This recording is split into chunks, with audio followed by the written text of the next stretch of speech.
జరుగుతుంది. సహాబాయి కిరామ్ రిజ్వానుల్లాహి తఆలా అజ్మঈన్ ఒక విషయం కోసము నెల రోజులు కూడా ప్రయాణం చేసి వెళ్ళేవారు. నెల రోజులు ఒక్క హదీస్ తెలుసుకోవడానికి. ప్రవక్త ముహమ్మద్ సల్లల్లాహు అలైహి వసల్లం వారు అందుకే ఏమన్నారు, మన్ సలక తరీకన్ యల్తమిసు ఫీహి ఇల్మన్ సహలల్లాహు లహు తరీకన్ ఇలల్ జన్నా. ఏ వ్యక్తి అయితే ధర్మ జ్ఞానం నేర్చుకోవడానికి ఒక మార్గాన్ని ఎన్నుకుంటాడో మరియు దాని మీద నడిచి ధర్మ జ్ఞానం నేర్చుకుంటాడో అల్లాహ్ అతని కొరకు స్వర్గ మార్గాన్ని సులభతరం చేస్తాడు.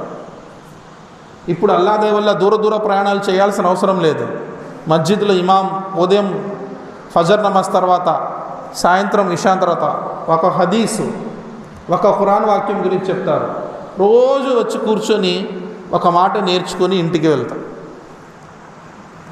ఎన్ని పుణ్యాలు వస్తాయి తెలుసా? అల్లాహ్.